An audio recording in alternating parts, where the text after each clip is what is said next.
ուրախ եմ, երջանիկ եմ, հպարտ եմ, որ ունենք մեր հայկական հզոր բանակը, ոնց կարանք չգայինք ստեղ, հպարտություն, երջանկություն, փառք մեր բանակին, փառք մեր հերոսներին, դա Աստված, որ էլ երբեք պատերազմ չլինի, ու այս մեր ամբողջ տեխնիկան ու բան միայն մեզ ապահովելու համար լինեն։ Եվ վստահում եք այսօրվա բանակին խաղաղության գործընթացը։ Իհարկե, ամենաշատը այսօր եմ վստահում մեր բանակին, մեր կառավարությանը, մեր ժողովրդին, որ գիտակից լինեն եւ ճիշտ ընտրություն անեն։ Ինչով է պայմանավորված, որ վստահում եք այս կառավարությանը, այսօրվա բանակին, խաղաղությանը։ Այն ինչ որ տեսնում ենք, աղջիկ ջան, ոնց կարելի է, այն աշխատանքը, այն տանջանքը, այն քրդինքը, որ թափում են, դա է հիմքը, իմ վստահության։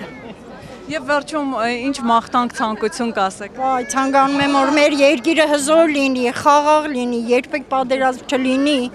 ու մենք միայն գանք այսպես հիանանք մեր ժողովրդով, մեր տեխնիկայով, մեր բանակով,